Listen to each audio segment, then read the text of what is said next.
Good morning and welcome to our webinar on reinforcement in detail, concrete frame corner with bending moments. My name is Irka Schepers. I work as a consultant at IDEA StatiCa, and today I will be your host during this session.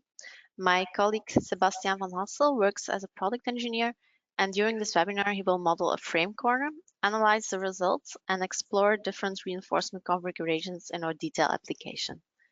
Before we go deeper into the topic, we will show you how you can ask questions during this webinar. Your microphones are muted. If you have a question, you can submit it via the GoToWebinar chat function, and we will collect the questions during the presentation. And at the end of the session, depending on the time, we will answer some of them. If your question was not answered during the webinar, you will receive another email from us later. Sebastian, I leave the word to you. Okay. Yeah, thank you, Irka. I will take over from now. And before I start this the webinar, we first close our camera so you can see the whole screen. Okay. So today in this webinar, we will talk about reinforced concrete frame corners. As you can see, as you have seen on the title, I start with some use cases of concrete frame corners, then some detailing rules based on the standards, the failure mechanisms, and the force diagrams. After that, a short introduction for the IDEA StatiCa Detail application, which we will use to model a concrete frame corner and define the reinforcement layout, and finally do a nonlinear FEM calculation. So first, before I start the detail application, we have a poll. We have a question for you. How would you design this frame corner? Afterwards, I start the detail application. We start to model the frame corner, and we will investigate and try to find an answer on that question. In the end, we have a conclusion, and there is room for questions, as Irka said. So first of all, corner joints, some use cases. So in general, corner joints or frame corners can be seen in frame structures here on the left. What you see is columns are connected to beams, and for that we need to define a reinforcement layout to have a sufficient load capacity and ductile behavior of that corner. We see it also in portal frames here, where we have an opening corner in the middle span, and at the sides we can have closing corners where you have a closing bending moment. Or other examples like tunnel elements, as here visualized, or stairs and retaining walls. In the end, what you need is two concrete elements that are connected under an angle, so an inclination, and a force has to be transferred through that corner. And for that, we need to define a sufficient reinforcement layout. So in frame corners, we are discussing today two scenarios, two force diagrams, and that is a closing bending moment and a opening bending moment. So first, the closing bending moment. We see here a schematic overview of a corner joint, and from the arrows we see that the moment is closing. As a result, we will have compression stresses or forces in red in the inside of the corner and tension forces at the outside. If we draw a schematic overview of a strut and tie model, we see here that a compression strut, a diagonal, arises in that corner. And this can also be seen as a CCC node, where three compression struts are coming together as we use strut and tie models. Now, here in the middle, now we can also predict or expect a certain crack pattern, and the cracks will occur at the outside of the corner because there we have the tension forces, and this can be also seen in from experimental results here on the right. We can do the same for opening moments. So now the arrows are in the other direction. As a result, we have tension forces at the outside of the corner, and or compression at the outside and tension forces at the inside of the corner. Again, we can draw the simple strut and tie model, and we see a diagonal strut again, but now 90 degrees rotated compared to the closing moment. Also for this, we expect some crack patterns. They will arise or occur in the inside of the corner, and there is a possibility for a diagonal crack, as you can see here, as a result from that diagonal strut. And this we can also see in experimental results on the right. So we have seen some use cases and the force diagrams and crack patterns. For this, there are some detailing rules. There are recommendations from the codes, from the standards. So if we take a look at the Eurocode, the 1992-11 Annex J2, we see some informative detailing rules. And on the left, we have again the strut and tie model, but now more advanced, and how you can use it to calculate the forces and define the reinforcement. In the middle, there are some recommendations for the layout of the reinforcement. And for closing moments, they recommend to use a bent bar around the corner from the column into the beam at the outside. And on the right, so if H2 divided by H1 is more or less 1, that means that the height of the beam and the height of the column are more or less the same, which is also the case in our example today. Then there is no check or of link reinforcement or anchorage length required, provided that all the tension reinforcement is bent around the corner, as you can see here in the overview. Then for opening moments, we have a different force diagram, different forces, and a recommendation to use or reinforcement loops overlapping U bars, as you can see here. And for larger opening moments, a diagonal bar and links to prevent splitting should be considered. So you can see that diagonal inclined bar, which we can also include in IDEA StatiCa. And we will use these recommendations for finally modeling the reinforcement layouts. Theory and practice, or theory versus practice, because what is the best solution for moment capacity? So in theory, is not always the best solution or the most efficient solution in practice from a practical perspective. So it all depends on some aspects. So for example, the method of building. Some elements are prefabricated, so we have prefab elements, or it can also be cast in, or a combination of these two.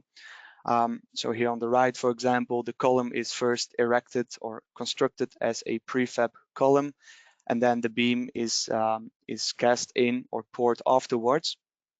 Then you have these sharp sticking out rebars, and some construction workers don't like this, or this is not safe on the construction site, and the construction manager wants to prevent these, and then another solution has to be defined.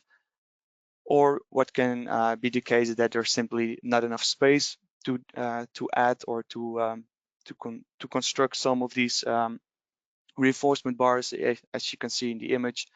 And the last one is the production, so the manufacturing possibilities, like this bending machine. Not all machines can do the same bending to certain rebars, especially when you have different types of different diameters and different types. So then, before I go to the IDEA StatiCa Detail application, one last slide about an extra failure, and that is splitting and spalling. This happens mostly in a closing moment, closing corner. Then on the outside, you see it on the left, the bent bar has a tension force in it, and this leads to radial compression stresses at the inside, and these radial compression stresses, they lead to splitting of the concrete in the transverse direction. So you see that in the middle, and this can lead to exploding of the concrete. That means spalling, exploding to the outside. You see on the right in some experiments, and this leads to a reduction of anchorage of that specific reinforcement loop. So we have to take this into account. You have to pay attention to this if you use stress and time models, if you use hand calculations or other software, and also in IDEA StatiCa Detail because we are still calculating in 2D. So now we have an introduction of concrete frame corners. We are discussing about bending moments, so closing and opening bending moments. And now I go to the detail application. So what we are going to do is we're going to model a frame corner in the IDEA StatiCa Detail application. So the geometry, then we define the load and certain reinforcement configurations, as you can see here. And afterwards, we calculate a nonlinear calculation, and we do an analysis of the results for different load effects and for different reinforcement configurations to finally make a conclusion. So first, a small introduction for the detail application. It is focused on D regions. As you can see here, this known figure. It uses 2D plane stress model, so it can be visualized in 3D, but in the end, the calculation is done in 2D. Uses nonlinear material behavior for concrete and steel, and a code-check for the American standards and the European standards. Then the CSFM is the method that is used behind the calculation, and I will explain you that in more detail. But some examples of D regions: a beam close to the support, or openings in beams, a corbel, and of course the frame corner we are discussing today. So yeah, I already told you CSFM is the compatible stress field method, which is the method behind the calculation. So it's a nonlinear FEM calculation for design and code-check of concrete D regions. And in the standard approach, engineers can make use of strut and tie models. So you draw the lines for the compression struts and tension ties, and then based on the angles and the lines, you calculate the forces and define the reinforcement layout. What we are going to do, or what you also can do in using the IDEA StatiCa Detail application, is modeling the concrete and the reinforcement in detail, and do a nonlinear FEM calculation based on CSFM to define all the stresses and strains and the checks for ULS, but also for SLS, so also crack width and deformation. Now, what I said, we can apply some reinforcement configuration. So here on the left, you see some types. We will show you this in more detail when we open the application, but you can add stirrups or group of bars, bent bars around the corner, and other types of incline bars, as you can see here, and different types of anchorage. I will show you in a minute.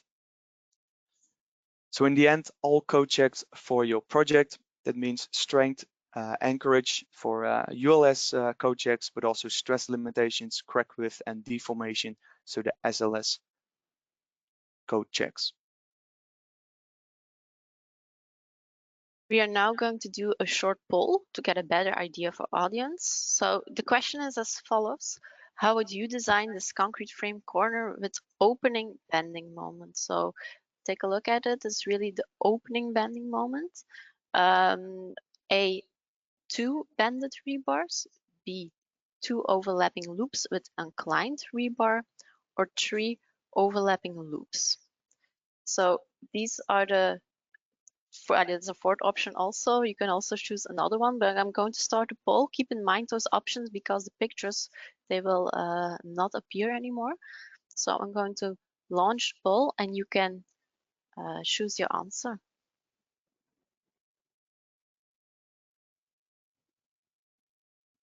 I can see there are already a lot of votes coming in.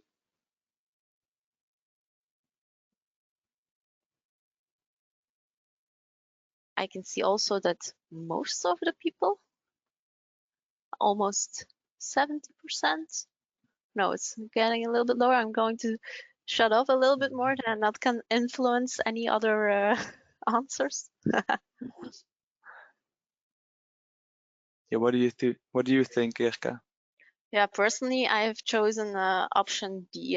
The first time I saw your presentation, And I can see also that most people are choosing option B. So 65% is now choosing option B, and then 19% option A, and 14% option C, and also 2% is choosing another configuration. So that's nice to see.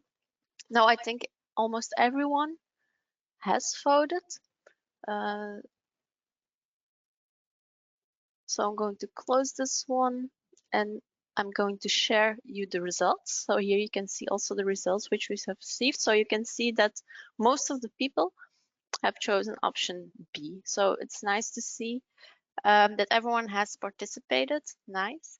Thank you. Let's now return to the topic and go deeper into our example in the detail application. Here, so you can see my screen again. Thank you, Irka, and thank you all for voting. I'm curious, so most of the people voted for option B. And yeah, let's go on an adventure and let's see what is the answer to this question. So what I'm going to do is opening the IDEA StatiCa Detail application and modeling option A. So I will first start with option A, and afterwards I have a prepared model where I have all the options inside, so we can better and faster give you the results and do a comparison, yeah, because of lack of time.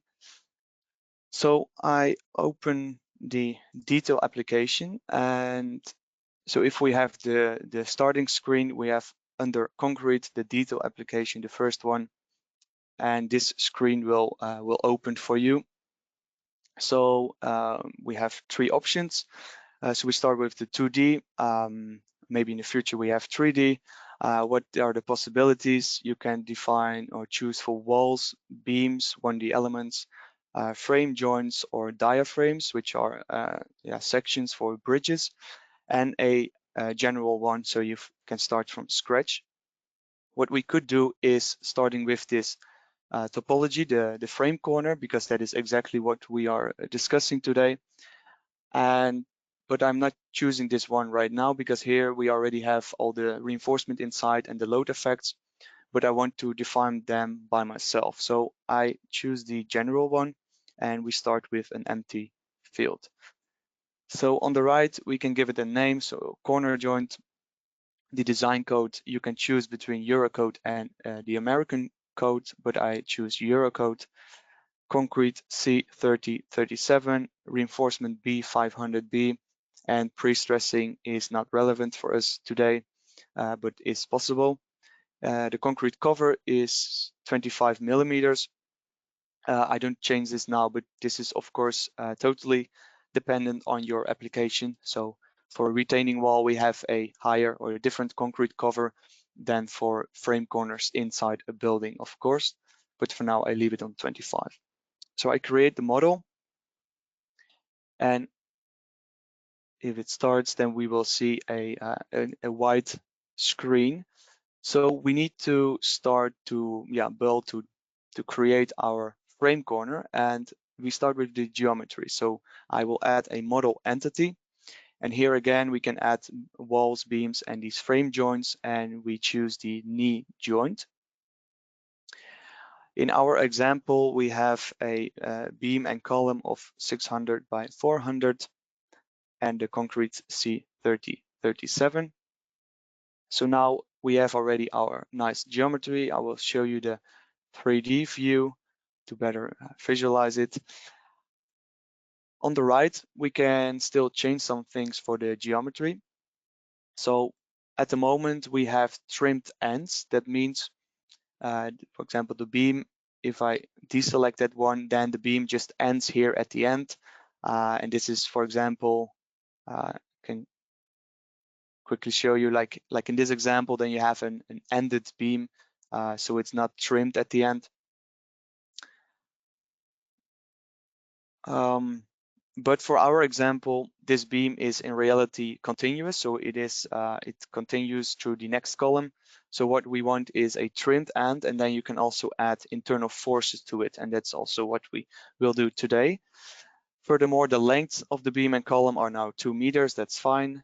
We could add a hunch, so For example, if I change this to 400 height, we can, and I look at from the side, you can add a hunch or that is inclined to the top like this. It is all possible, but for now we will not use this. Furthermore, you can add an inclination. So for example, the beam inclined with 20 degrees, and there are 3 different joint types. We will choose the first one, but I will show you the other options. So here the column is extended, and the third one, the column is extended but cut at the end. But we will use the first one, and I also want an inclination of 0, so a 90 degrees angle in this frame corner. So that's all for the geometry. Now we are going to define the reinforcement, but before that we need some load effects. We need some moments in this frame corner. So I go to the load case, and I can add load cases and combinations. So first, what we will do is a load case. You can add a permanent or variable load case. For now, because we just have a simple example and I want to show you the model and the differences, we just choose a permanent load case. But of course, it also has influence on the especially SLS results. With a permanent load case, and I start with a closing moment. And in the prepared model, I have also a opening moment prepared for you. But we start with a closing moment of 50 kilonewton meters. So here at the bottom, we can add internal forces, which will be applied on the end of the beam and the column at the trimmed ends. And this we have to do for the column and the beam, so they are in equilibrium. What else we could do is a load impulse. So if I click here on line load, I can add a line load on the beam, for example, but for now we will not do this, but it's good to know that it is possible. So I will delete this again. We just have 2 bending moments at the moment, just a closing one. So next to the load cases, we also need combinations. What I said, we can do ULS and SLS combinations. So first the ULS one, I will rename it ULS closing moment. So here it's the ULS and the combination rule. Because it's a permanent load, I will change this to 135. And you have to do this manually, so it's not automatically done by IDEA StatiCa.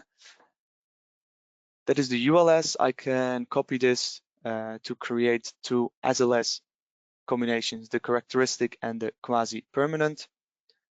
So let's start with the quasi-permanent one, and I rename this to SLS closing quasi-permanent. And we need to change the partial factor. So I change it to 1. And we can copy this for the characteristic. So I now choose characteristic closing moment and rename it to CH. So we have the SLS combinations, characteristic and quasi-permanent for the crack widths and stress limitations, and the ULS closing with a partial factor of 1.35. For now, I leave it like this, and we can go to the reinforcement layout. So before we start to model the reinforcement, there are 2 design tools built in IDEA StatiCa. It's the linear analysis, which is just doing a linear analysis based on the concrete material in a linear way, but it gives you an indication of where are my stresses and forces. So where are my tension stresses and compression stresses? So in blue, we see, can hide it here. In blue, we can see where are my tension stresses. So here we need for sure reinforcement. And in red, we have the compression. So in this internal corner, of course, with a closing moment there, compression will arise. So here's this CCC node. Next, additionally, we have a topology optimization tool where the program tries to find tries to use material in the most efficient way to resist compression and tension stresses. And here again, you see in blue and red the tension and compression. So it gives again a good indication of where are my stresses and where do I need reinforcement. And this also looks quite good. It's quite similar to the strut and tie model, where we now here have a 4C node with 4 compression struts coming together. So this I will use for an idea for my reinforcement layout. So let's go to the rebar assembly, add new rebar assembly, and start with a group of bars. We'll deselect the topology optimization and show you the 3D view so we can nicely see where are my rebars. What I want is 1 rebar and 2 in the depth, and it's the diameter of 60 millimeters. So I want 2 rebars here that are coming from the column. So at the red rectangle, they are continuous, and we can add this by defining the anchorage type. So what we want is at the end an anchorage type which is continuous. You see it on the arrows. So here it's fully fixed because it extended into the column. On the other side, we have just a basic anchorage. So basically no anchorage. It's just a straight bar to the internal corner of the joint. Furthermore, I want to give this a length, so I give it 1600 millimeters.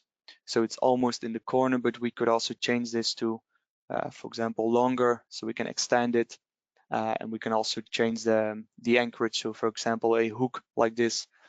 But for now, it's just straight and 1600 millimeters.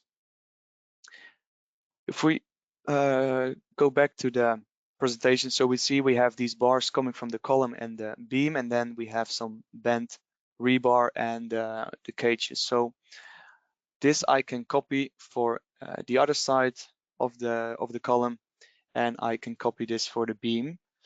But now I need to change here the beam element and changing the anchorage type to the other side, and also this one. So we have copy it for the beam, and we can copy it again, but now for the bottom of the beam. And now we defined all these bars, group of bars. Then we can add a group of stirrups, as we have seen. So here you see a distance A200. So every 200 millimeters, we have a stirrup of 10 or maybe 8 millimeters.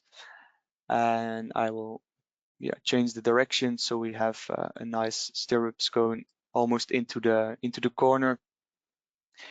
And the last one, what we can do is the bend bar. So I copy this bar, and the definition of the bar shape is not on an outline, but now I define it by a polyline. And with this polyline, we can edit the shape by filling in the coordinates. So you can fill it by hand, but I have already a prepared spreadsheet where I'm now copy pasting it here. So now you see you can define all the coordinates, and on the right you can visualize it and see where is your rebar. So it starts from 1, 2 in the corner, and then 3, which is the bend bar around the corner. I click on OK, and now we see it in 3D, the model. I see the diameter is now 4 times the diameter of the rebar, and this is just based on the Eurocode, but I can increase it to 20, for example, which gives a better view like this. But you can change it in the settings. Here, the detailing rule. So for 60 millimeters or smaller, you can change it to 4, or it's basically 4 for according to the Eurocode, but you can change it. Okay. Well, now I can go further with all the reinforcement, but what I said, I have prepared a model. So I'm going to open the model so we have we can speed up the process. But I hope you have a good idea how you can define reinforcement and the load effects and stuff. So I open my prepared model, and here we have at the left top 4 items. So these are A, answer A, B, and C, and a possibility with 2 loops. We start with option A. So now we have all the bent rebars here. And on the right, you see the combinations of the, so closing and opening moments. So let's just calculate this one. And maybe I go quickly back to the presentation. So here you see this is for closing moments.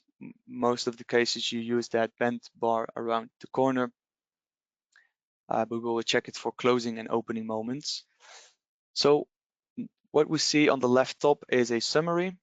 Almost all the checks are green, except the crack width for a opening moment, which we maybe also expected, and also from the poll, I think you also expected that. So let's take a closer look at the results.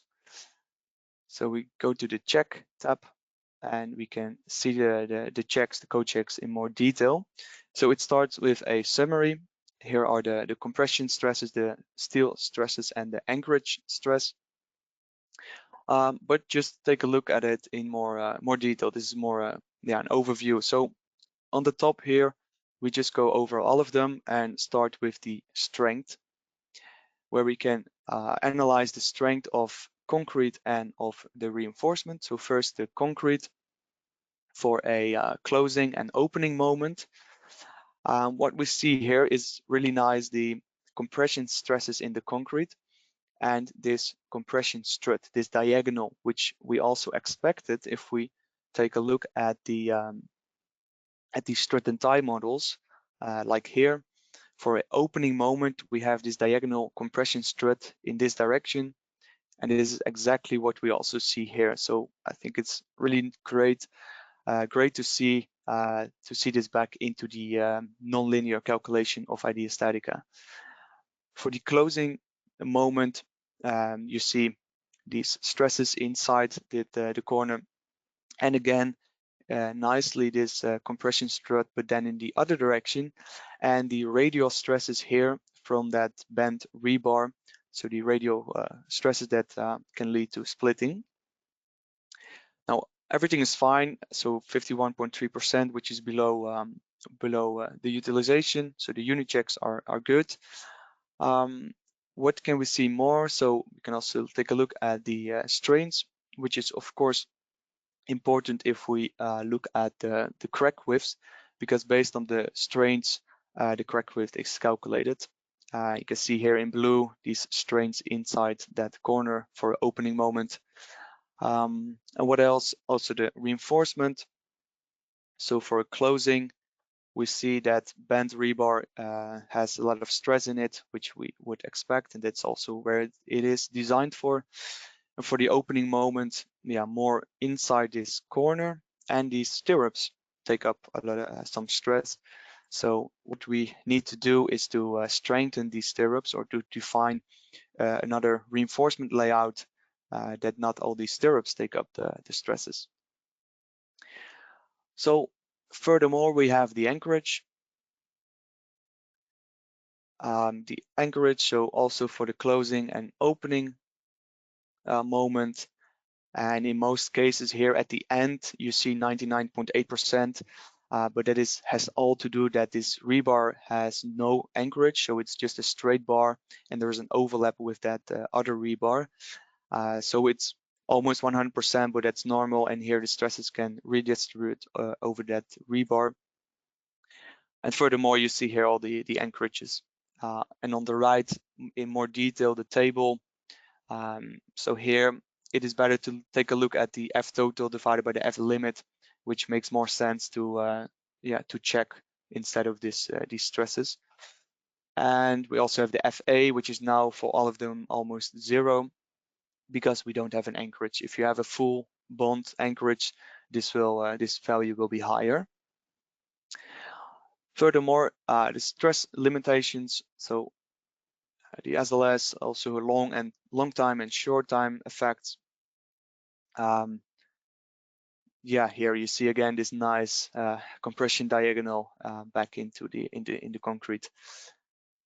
Then The crack width, before I go to the crack width, because that is the most, the decisive one, I take a look at the deflection and the deformed shape. So for a closing moment, we see a deflection of 7.7 millimeters, and for an opening moment, we see a deflection of 10.2, which is more. And you see this, the deformation. Here you can see that at one end, it has to be fixed, because otherwise we will have numerical instability. So at the bottom of the column, it is fixed, and therefore you see this kind of deformations in the program. So then the last one, the crack width. First, the closing moment. So what we see is cracks on the outside, and that is also exactly what we expect. So here, cracks on the outside of our corner joint, and we have a crack width of 0.167 millimeters, which is lower than the limit we defined. And the limit you can define here at the top. So the user has to define this by itself manually. So you can change it to 0.2 or 0.4, but we will leave it at 0.3 today. But yeah, based on that limit, it is doing the unity check. If it's working. Uh-oh. It's not responding. I hope it will not close. No, yeah. So for 0.3, and what can we see more is the distance between the cracks and the unity check. So like here. Then for a opening moment, what we would expect is cracks at this internal corner, as we see also here, and this the diagonal crack, which we slightly can see here. These cracks that, like these lines, are the directions of the crack that want to form in that diagonal direction. And we see here 129%. So the unity check is not satisfied. And the crack width is 0.388 millimeters, which is higher than our limit of 0.3. So what we can conclude is that this option A is sufficient for a closing moment, which we also saw in the detailing rule. So for a closing moment, better to have this band rebar. For an opening moment, there is a recommendation to use reinforcement loops. So I think we should decide to take a look at that. And of course, I prepared there a model for. So the next one is 2 reinforcement loops. Let's take a look at the 3D view. So now we have these U-bars that are overlapping from the beam and from the column. And let's just calculate this one. What we would expect is a better results, so improvement of the results of the code checks for also for opening moments, because this is the detail that is recommended to use in opening moments. Now we see all the checks are green, so that is fine. And let's take a closer look. I'm not going over all the checks again. I think the crack width is for now the most important one, because that was the one that was not satisfied in the first example. So for a closing moment, we now have a crack width of 0.268 millimeters, which is slightly higher than the one before. So this reinforcement layout is not better for a closing moment, but it's still below the limit of 0.3, so it still satisfies. But for the opening moment, there is a reduction of the crack width, but we have a 0.299 millimeter crack width, and yeah, it is a 99.8% utilization unity check. We can say this is 0.3 millimeters, so we have a utilization of 100%. So there is a slight improvement, but as an engineer, I want to sleep tonight, and I think we want to improve this model, and we want to lower that crack width of 0.3 millimeters. So what we can do based on these detailing rules, we can add a diagonal rebar, which we also saw in our option B, which was also voted by most of you. So let's take a look at that option. So here I have B, loops with inclined bar, and I show you the 3D view. So now we have the same reinforcement loops overlapping, but now with an inclined rebar. And this inclined bar is also anchored here with a hook, or 90 degrees hook. And this one can be defined with an inclined rebar here on the right. So these are the 3 rebars we added. And let's just calculate it. So hopefully we see an improvement in our design, in the results. And yeah, what we want is lowering the crack width.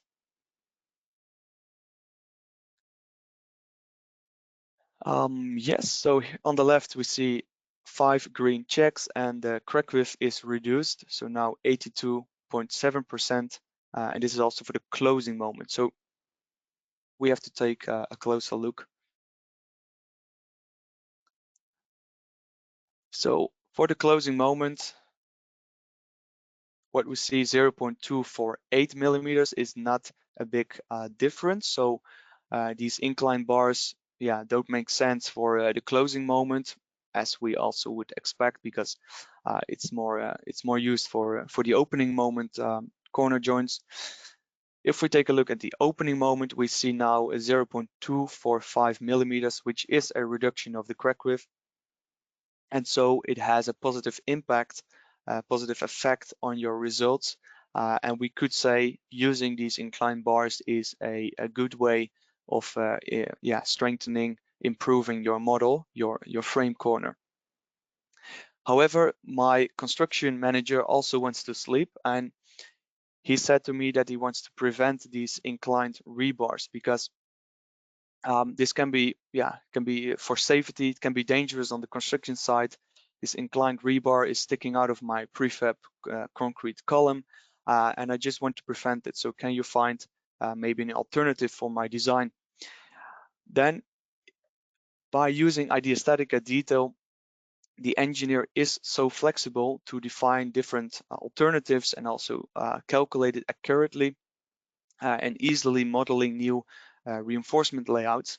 So there are many different options you could think of, but for this example, we choose the option C, so where we just neglect the inclined rebar, but we add a reinforcement loop in the middle. And this is the last example, 3 reinforcement loops. So take a look at the 3D view. Now I just have an extra reinforcement loop as an alternative for my design. So we prevent using these inclined bars, and let's see if this is satisfying the results, the unity checks.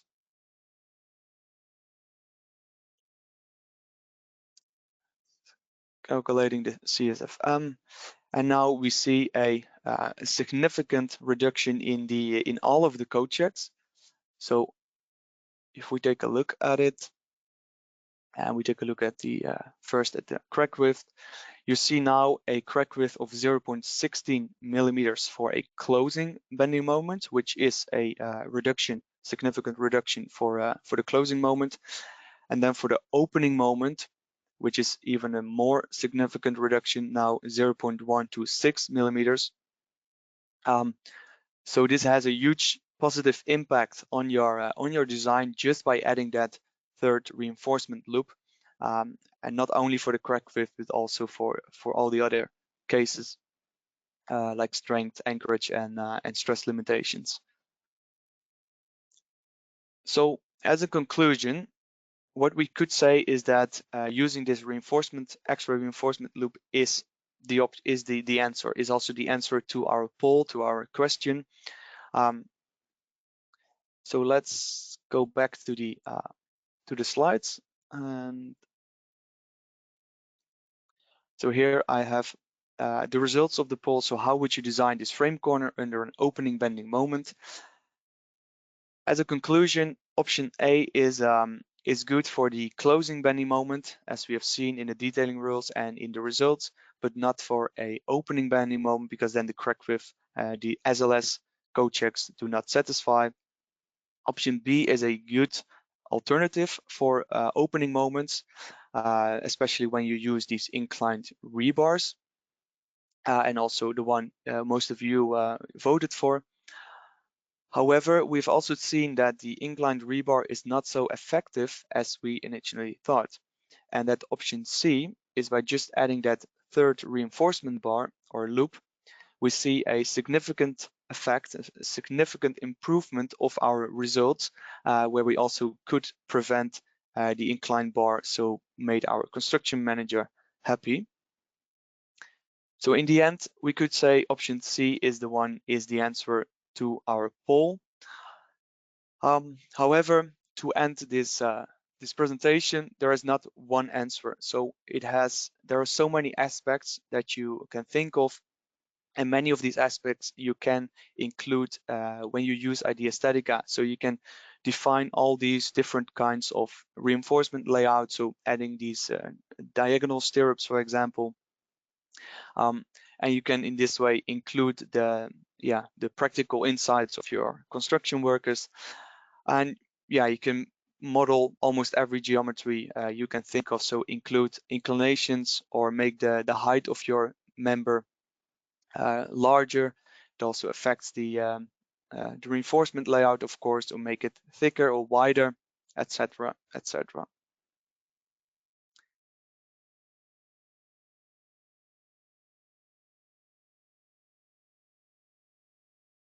We have already come to the end of our webinar. We are going to go over a few questions. I see that there are a few questions coming back. So, Sebastian, first question, how exactly is the crack width calculated?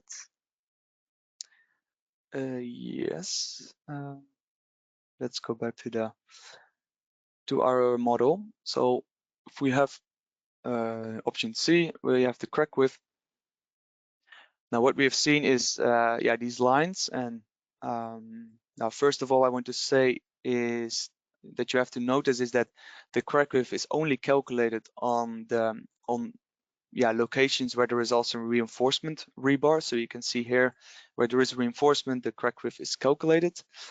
Then the distance between the cracks is more schematic, so it's not exactly what you see here, and also the length and the direction.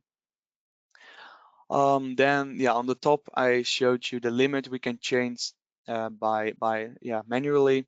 The user has to do that based on your code standards or on your national annex.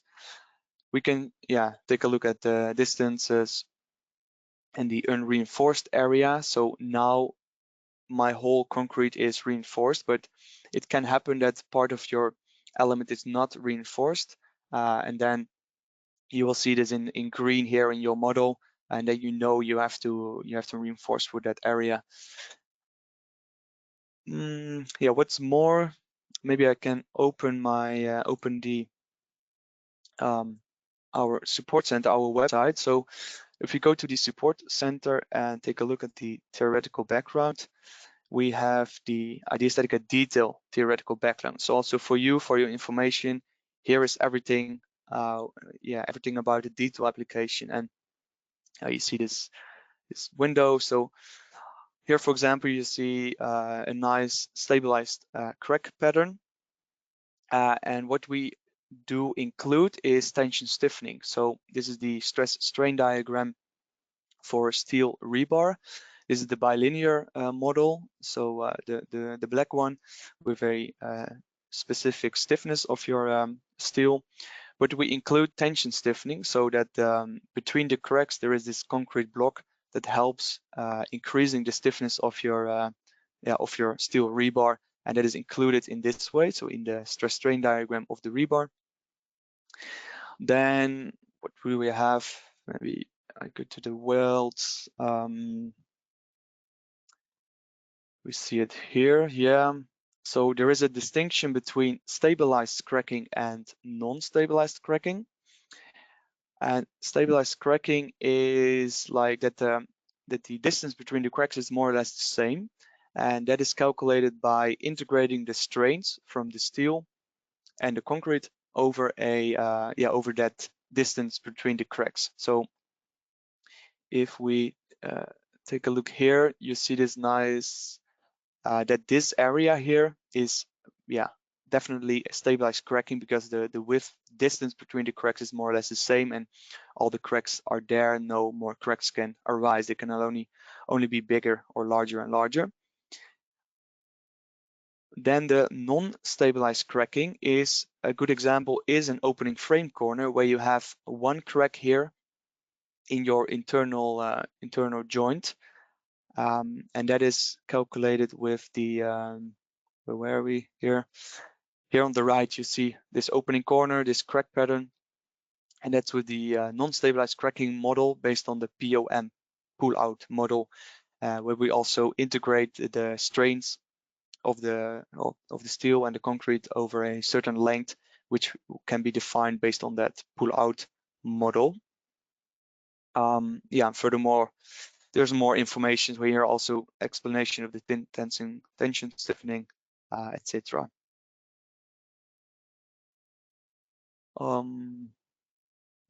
That was it, I think. Okay, that's a good explanation, Sebastian. Thank you. Also, another question: can I also import the reinforcement?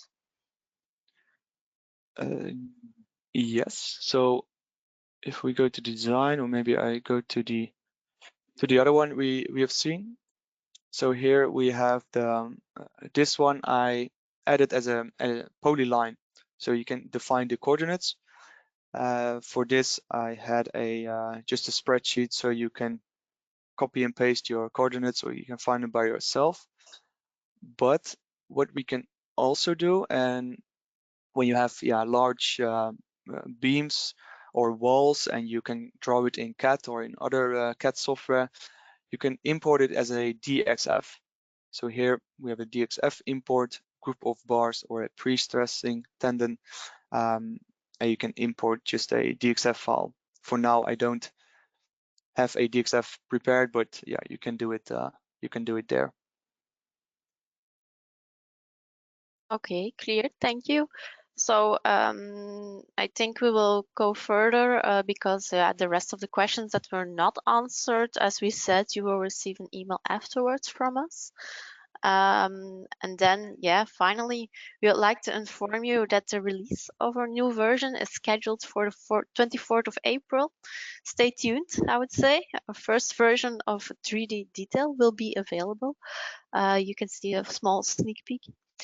I would like to thank all of you for your participation and questions. We hope you learned a lot during this session. Thanks also to Sebastian for his presentation. If you would have any further questions or would like more information, please contact us at info@ideastatica.com. Thanks again and see you soon. Thank you all. Thank you, Eka.